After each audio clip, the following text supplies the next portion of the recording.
Hello friends, welcome to my YouTube channel school of knowledge. आज मैं आपके लिए जीव विज्ञान विषय की पाठ्य योजना लेकर आई हूं, जिसका प्रकरण है जैव विकास, लैमार्कवाद तथा डार्विनवाद।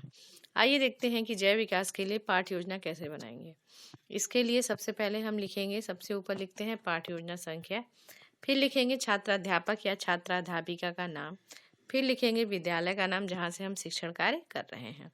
उसके बाद हम एक टेबल बनाएंगे। उस टेबल के अंतर्गत जो है हम कुछ मुख्य बिंदुओं को लिखेंगे, उनका वर्णन करेंगे।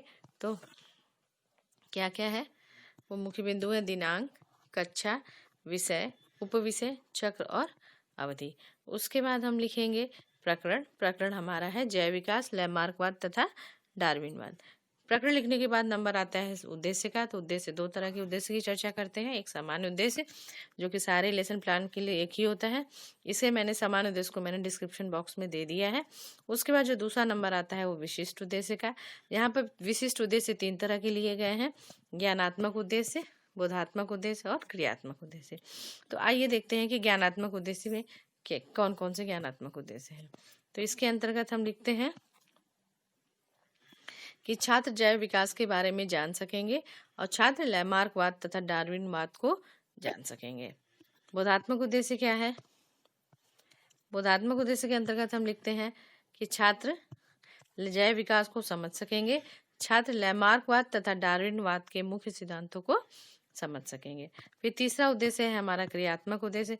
क्रियात्मक उद्देश्य के अंतर्गत हम लिखते हैं कि छात्र लैमार्कवाद तथा डार्विनवाद में अंतर कर सकेंगे और छात्र जैव विकास की व्याख्या कर सकेंगे। ठीक है। उसके बाद नंबर आता है सहायक शिक्षण सामग्री का। तो सहायक शिक्षक सामग्री में हम लिखते हैं कि लैमार्कवाद तथा डार्विनवाद से संबंधित चार्ट पेपर, चौक, डस्टर, पॉइंटर आदि। फिर आता है नंबर पूर्व ज्ञान का। तो पूर्व ज्ञान में हम लिखते हैं कि छात्रों को जैव विकास के बारे में सामान्य जानकारी है सब। उसके बाद नंबर है पाठ प्रस्तावना का। तो प्रस्तावना के लिए हम टेबल बनाते हैं।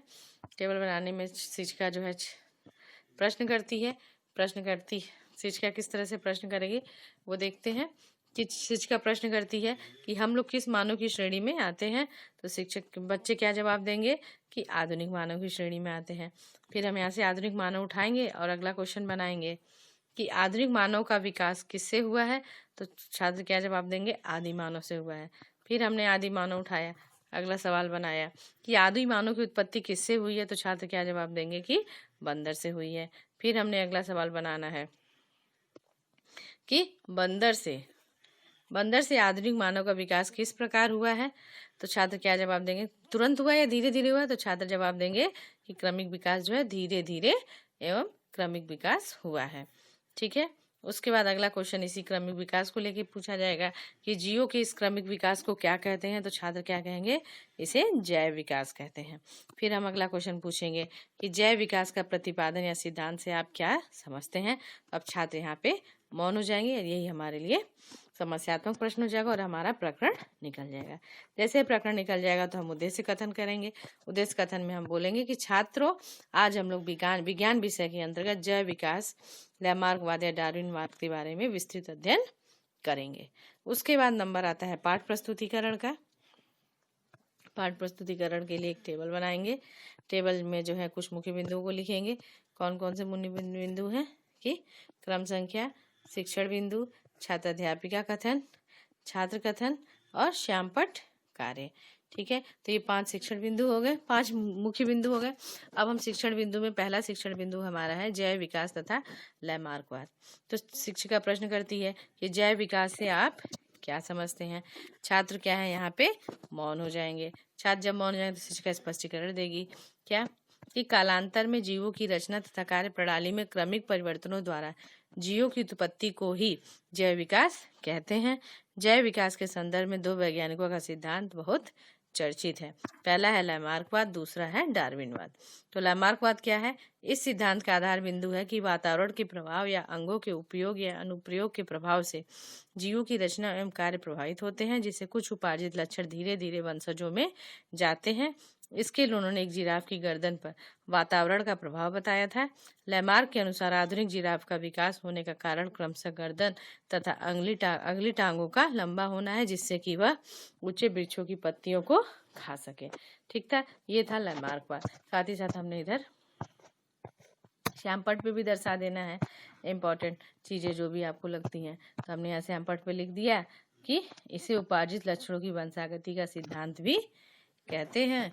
और क्या लिख दिया कि फिलॉसफी जूलॉजिक बुक के लेखक कौन है, लैमार्क हैं। ठीक है, ये भी हमने लिख के दिखा दिया।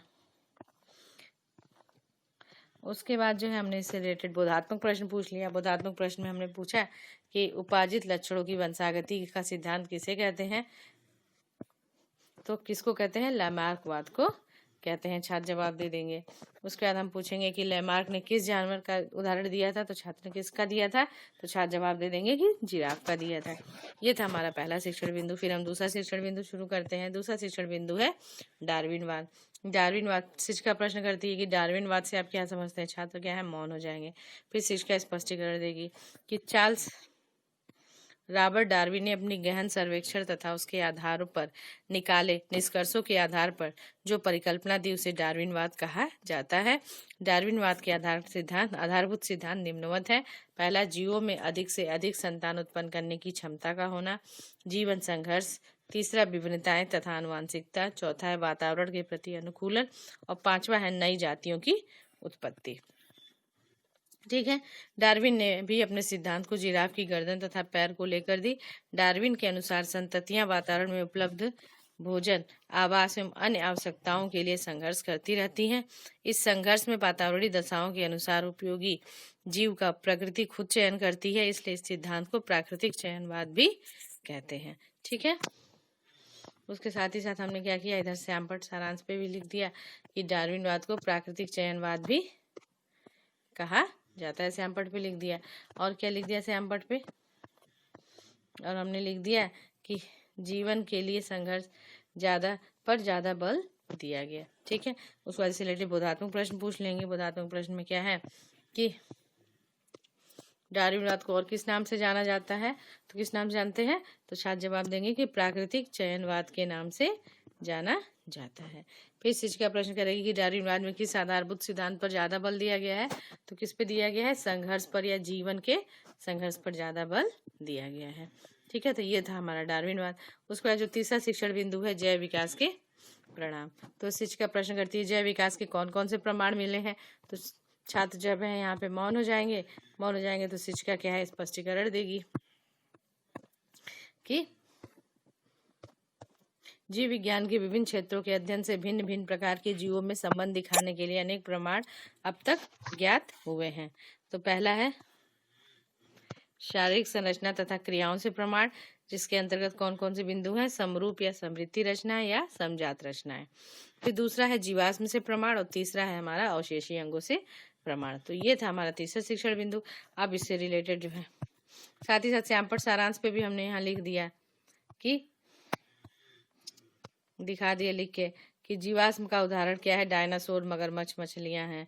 उसके बाद हमने दिखा दिया कि अवशेषीय अंग कौन कौन से हैं, तो निमेशक पटल है, कर्ण की पेशियां हैं, कृमि रूपी परिशेषिका है। ये सारी चीजें जो हैं आपकी अवशेषीय अंग है। ठीक है, ये हमने श्यामपट्ट पर भी लिख के दिखा दिया। उसके बाद हमने क्या किया, बोधात्मक प्रश्न पूछ लिया कि जैव विकास के किन्हीं दो प्रमाणों को के नाम लिखे, तो छात्र जवाब देंगे जीवाश्म से प्रमाण मिलता है और अवशेषीय अंगों से प्रमाण मिलता है। फिर दूसरा प्रश्न पूछ लिया कि अवशेषीय अंग कौन कौन से हैं, तो छात्र क्या जवाब दे देंगे कि निमेशक पटल, कर्ण, पेशी तथा कृमि रूपी परिशेषिका। ये सारी चीजें हो गई बोधात्मक प्रश्न। ये था हमारा तीनों बोधात्मक प्रश्न हो, तीनों शिक्षण बिंदु हो गए। उसके बाद नंबर आता है हमारा पुनरावृत्ति प्रश्न का। तो पुनरावृत्ति प्रश्न में हमने सारे शिक्षण बिंदु को लेते हुए प्रश्न बनाएंगे। तो हमने पहला प्रश्न लिया कि जैव विकास से आप क्या समझते हैं। दूसरा, जैव विकास के दो प्रमुख सिद्धांत कौन कौन से हैं, और जैव विकास के प्रमाणों को बताइए। और साथ ही साथ पुनरावृत्ति प्रश्न से रिलेटेड श्यामपट्ट सारांश भी लिख के दिखा देते हैं। तो इसमें हम लिखेंगे कि जैव विकास क्या है, कालांतर में जीवों की रचना तथा संरचना में तथा उनकी कार्य प्रणाली में क्रमिक परिवर्तन द्वारा जीवों की उत्पत्ति ही जैव विकास कहते हैं। फिर जैव विकास के सिद्धांत हमने दे दिए कि दो सिद्धांत है, लैमार्कवाद एवं डार्विनवाद। और तीसरा दे दिया कि जैव विकास के प्रमाण में शारीरिक संरचना तथा क्रियाओं से प्रमाण मिलता है, जीवाश्म से प्रमाण मिलता है और अवशेषीय अंगों से प्रमाण मिलता है। ठीक है, ये था हमारा श्यामपट्ट सारांश। श्यामपट्ट सारांश के बाद जो है नंबर आता है गृहकार्य का, तो गृहकार्य में हमने बच्चों को क्वेश्चन दे दिया है कि सभी छात्र डार्विनवाद तथा लैमार्कवाद के सिद्धांत को याद करके आएंगे। तो ये था हमारा आज का लेसन प्लान। अगर आपको मेरी वीडियो अच्छी लगी हो तो प्लीज़ इसे लाइक करें, शेयर करें एंड सब्सक्राइब करें। Thank you.